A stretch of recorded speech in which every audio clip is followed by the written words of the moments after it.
people who are counting on election reform that got lied to, not saying we're doing that, but they got mad enough that they joined the People's Party after they seen the platform. And the heart and soul that come out on the mics, like, they asked us to tell some stories about maybe public speaking times and stuff like that. And I'm telling you, like, we are doing it differently. But there's nobody in the organization that I've ever seen come down on anybody else. They're always there to help. Like I could make a phone call or send an email to Joanne, one of the director, and a super person. You know what? It's not 5 minutes before I get a response from the top brass in this party. Maxine's right there. Every time he spends time with the people out in the audience, like today after the event, you can come and get your picture with Matt. You can ask him questions and socialize with him because he's the real deal. He's a real person. And I mean, there's a lot of people out there that watch politicians and they give me, like, I'm fledgling, right? I'm going for it. But I mean, they've given me a bad rap, a lot of these guys. Like, I look at them and I say, you know, they're known as liars. They say stuff and back talk and double talk. And to me, with the People's Party, I'm not seeing that. Because if you get to know our candidates, they're from all walks of life. They're awesome. Like, they're just awesome people. And that's what I see going differently with the PPC, is they call it the House of Commons. Because it's supposed to be for the common man and woman in there. It's not supposed to be for the socialized elites. And that's what I see in the Liberal Party. I see it in the Conservative Party. Like, what's wrong with having an iron worker in the House of Commons? I don't think there's anything wrong. I think it's a good idea.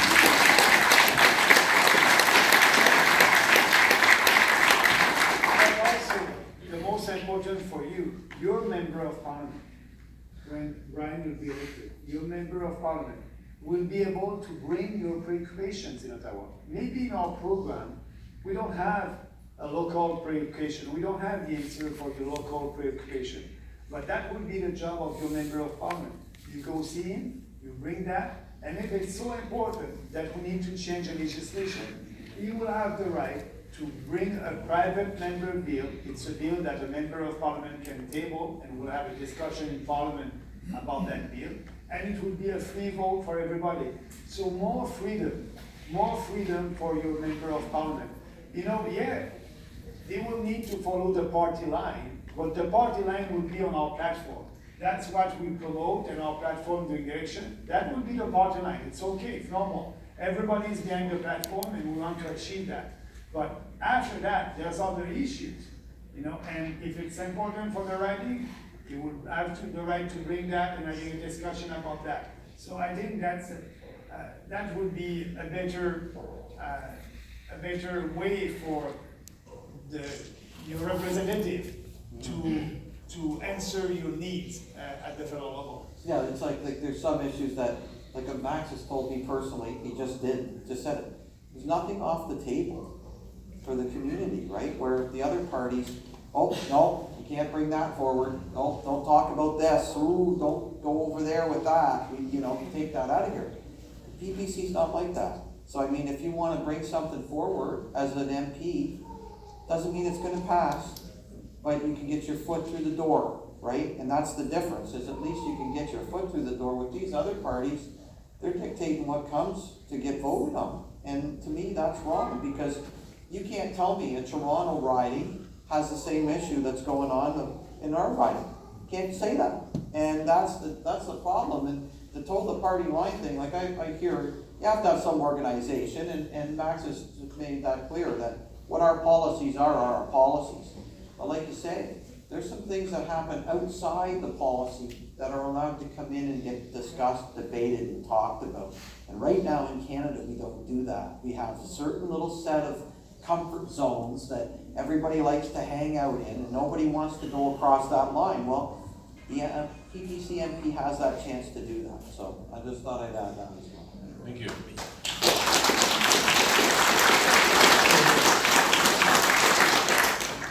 Okay, that was it for the questions from the EDA. We'll go ahead with some questions from the audience or the media.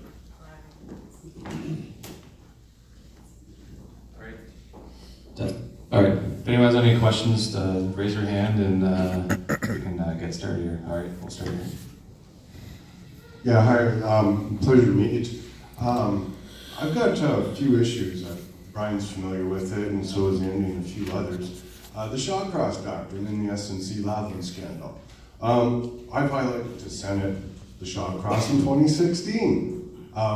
The provincial government, the former Liberal Attorney General, Yasir Naqvi, had a friend of mine removed from the courthouse when he was bringing charges against an organization, a government agency. Naqvi was directly involved. And when these types of situations happen, what will your party be doing?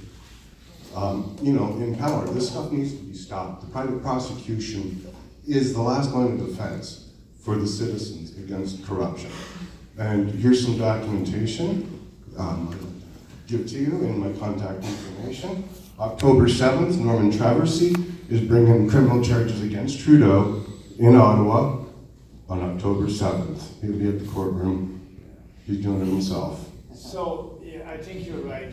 For us, we were the only party after the SNC Lavalin scandal in Ottawa. Justin Trudeau wanted to have a special deal, a secret deal with SNC Lavalin, and not being prosecuted, as you know. And Andrew Scheer said, we need to have something in our legislation. If we have a corrupt corporation like SNC Lavalin that is very huge, to be able to have a special deal, but we must have that discussion publicly. That was the position of the Conservative Party of Canada. And as you know, SNC Lavalin did add some meeting with Andrew Scheer, did add some meeting with Justin Trudeau and the people at the Prime Minister's office. They never called us for a meeting because they know that we won't take a meeting like that. Because I said in the beginning, there's no corporation above the law.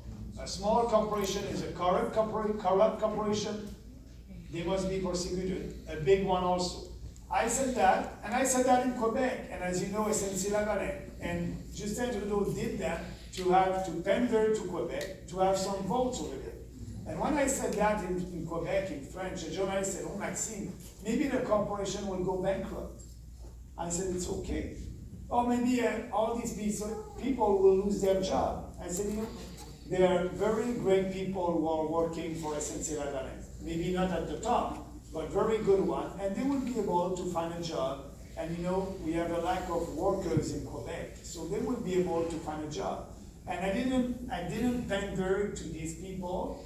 And I was telling the truth. So our position on that, we have right now in our legislation the possibility for the federal government to have a special agreement with a corrupt corporation. We didn't have that 150 years ago. It took 152 years to bring that kind of possibility in our legislation. What we will do, we will repeal that. We don't want to have the possibility to sign a deal with a corrupt corporation. No corporation is above the law, so that's a strong position for us. Thank you. What I was curious about was corrupt politicians. Yeah. No one should be above the law. That's right. You're right, Jeff. I want to add to that. We all watched it go down with Jody Wilson-Raybould. It took a Liberal to come clean and show the corruption at the top of Justin Trudeau's PMO. And the fact is that everybody looks at it as the Liberal scandal, but I didn't see any of our local MPs, mainly Maryland, bringing that information back to us. When the DPA was put in the budget in 2018, the Conservatives sat on their hands. They didn't come back to the ridings and say, hey, there's this thing that they just put in that allows corruption, so that we'd all get angry about it and say, hey, that's got to stop, and our voices would get. They sat on it, and you know why they did? Because they didn't want to risk votes in Quebec as well.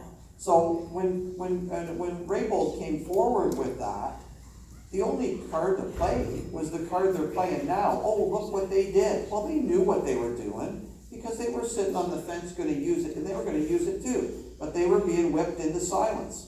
And to me, that's putting party over people. Just look at what it did to our country. If you can't, and I look at it, if you can't be in opposition and do your job, how do you expect to lead? And that's the way that I look at that scandal, because nobody came home and told us. They let it brew. And it hurt this country. It's a conservative issue too. It wasn't just the Liberals, and I hate to stand up a little bit for the Liberals, but I'm not. But I mean, it was a conservative issue too. They never came forward and told us about the DPA. They let it brew and they let that scandal happen. It hurt this country. Thank you. Over here, Next question.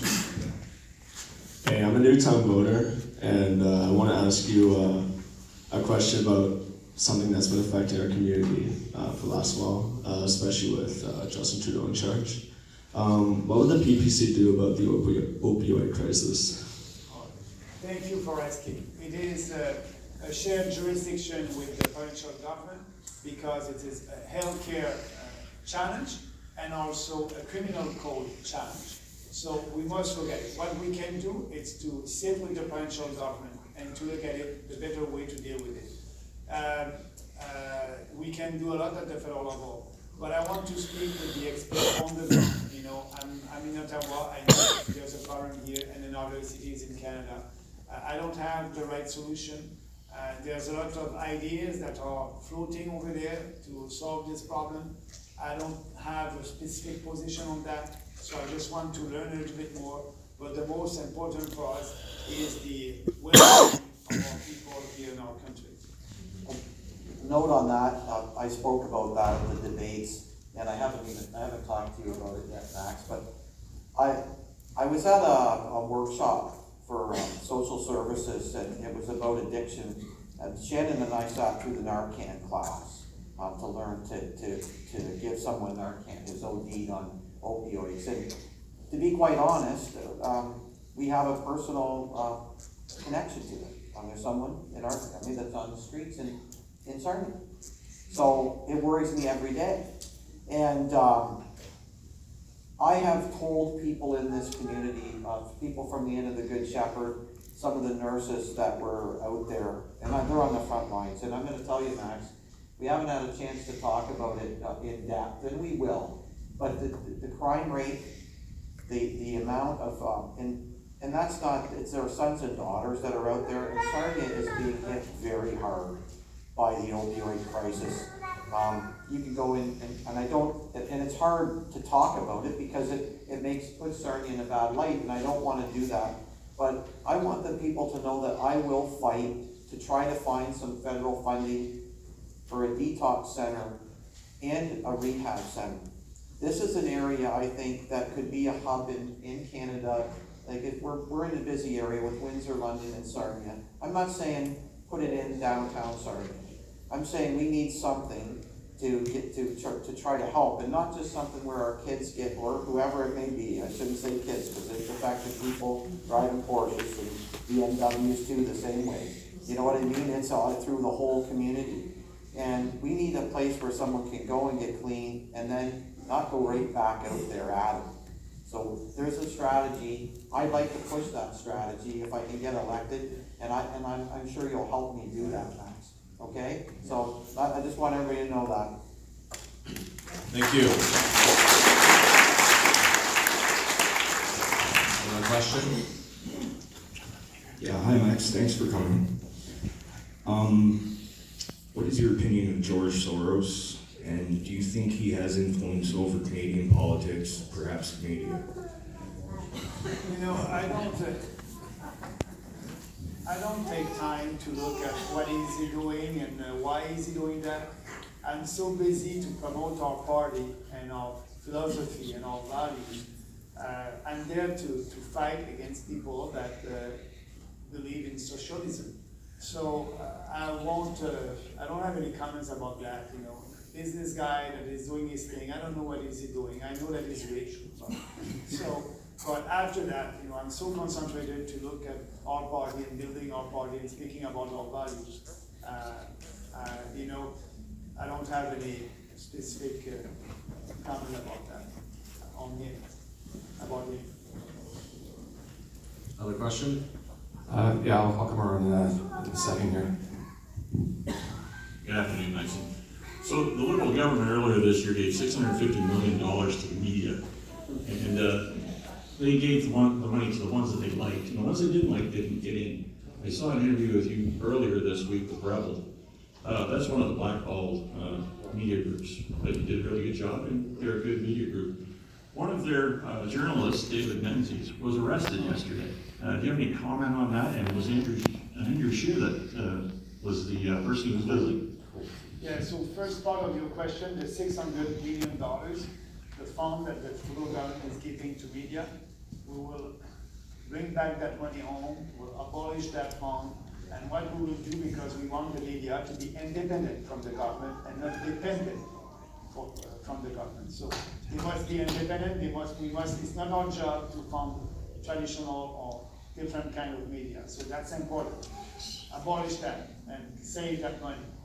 Second, about what happened, yes, I've been brief about that, and it is unprecedented that a journalist in Canada covering a politician, we're doing this, it's open to public, it's open to every journalist, a leftist journalist, a right-wing journalist, every journalist can come here and ask questions, and we are open. We don't do any screening, we don't screen people, we don't screen journalists. My goal is to speak to most people, and I want to speak to more people in Canada, so I need journalists to write about what we are saying. I need you to come here.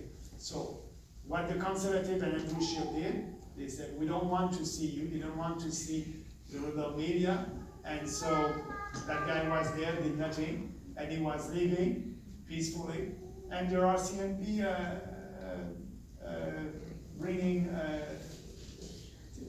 handcuff and like a criminal. And on David Menzies too. David Menzies. That's crazy to me. Yeah, so that's the nicest journalist. Oh, he's great, I like him. So it's not Canadians, it's a shame, and it's a shame that it's coming from a guy that wants to be the Prime Minister of our country. Thank you. I think we have time for a few more questions. We'll do one here, and then we'll do maybe 2 or 3 over there. Tom McEachran, a local high school student. What are your plans for the future of the military budget and the upgrading of our subpar equipment? Yeah, 2%, we need to be able to invest 2% of our GDP for our Canadian forces. Right now it's about 0.3 or 0.5% of our GDP. We need to increase that. You won't see that concretely in our platform because our goal is to balance the budget. With the surplus, we will lower your taxes, and yes, because it's under our jurisdiction, our commitment will be the first budget, that will be in the first budget, a strong commitment to reinvest in our Canadian forces for them to have the right equipment. But from 0.4% to 2%, it's huge. So our goal will be to go step by step every year to add from 0.4 to 0.6 to 0, so we'll increase that every year. And our goal will be to achieve the 2% target before the end of our first mandate.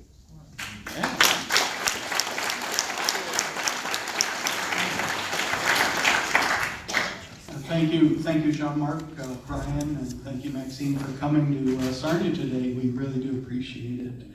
My question is actually a foreign policy question. As you know, of course, the United Kingdom voted to leave the European Union about 2.5 years ago, and with a little luck, they'll be leaving in the next 30 days here. And I was wondering what Canada's position would be for a trade agreement. Historically, Canada was the breadbasket for the United Kingdom, and I think it would be a real boon for our farmers to have a good, solid trade agreement with Britain, and I think it would be reassuring for them to hear that there is a Canadian party that's willing to support them outside the EU. Yeah, my answer and our answer is yes.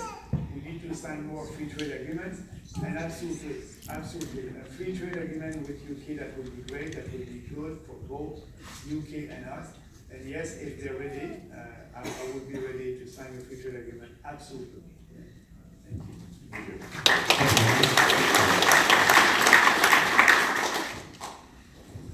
Hi, thanks a lot for coming.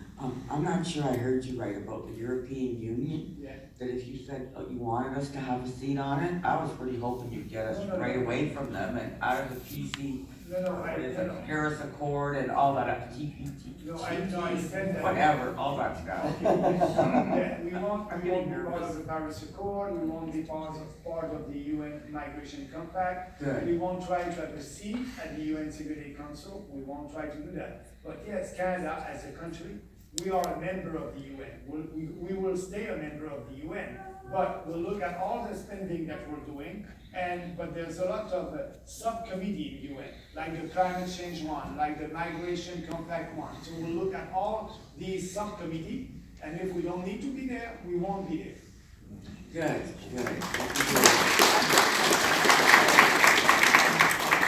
It's about the human rights tribunal. Yeah. I was hoping, like, would you totally abolish that and just leave it done, or start it from rebuild it from the ground up? Because look at that ridiculous farce going on in British Columbia with that Jessica Jonathan Yaniv that took all those immigrant women to court. You know, that's Nice. tribunal court for not waxing his you know what. So, speaking about. And that's wrong. Yeah, speaking about these human rights tribunal, they're a creation of the provincial government. So if you have a human rights tribunal, maybe in every province, but also one at the federal level. So what I will do, I will abolish the one at the federal level because it's under our jurisdiction, but the provincial one, I cannot do anything. It's a provincial government that created these human rights tribunals in BC and other provinces. But the one in Ottawa, the one under our jurisdiction, yes, we don't need a Canadian Human Rights Commission. Tribunal. Thank you. One more, or one or two more, or? We'll do one more. Okay. Anyone else? Oh boy. We're Okay. Joe? I was just curious, if you're looking at any financial reform for Canada in the future, as we're one of the most in-debt first world nations in the world. Most of our tax dollars goes to paying just the interest on the debt, not even paying down the principal. And we've got two countries in the world now that reformed their system. We've got China, which has created a dual currency. They've got one mineral based on gold and one on the fiat currency. And you've got Japan, which actually created a Bank of Japan, where they're buying back their debt so they don't have to pay interest on it. Are we looking at anything similar in Canada?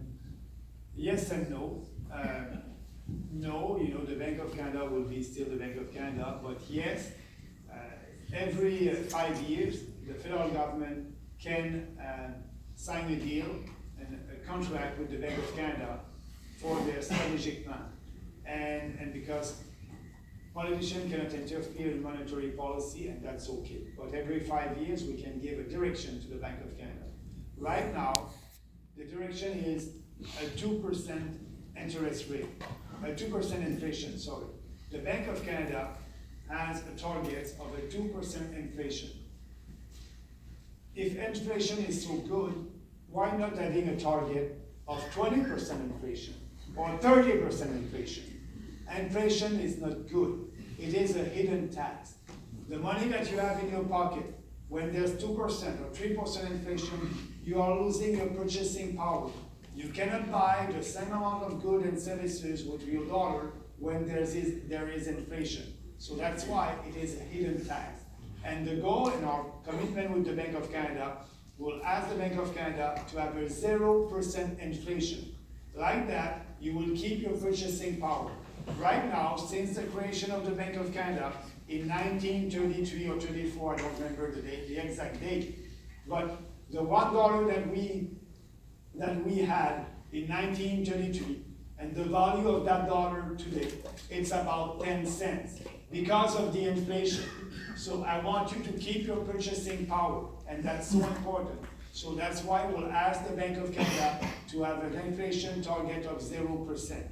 Because for us, inflation, it is a hidden tax, and it's not good for our economy and Canadians. Yeah.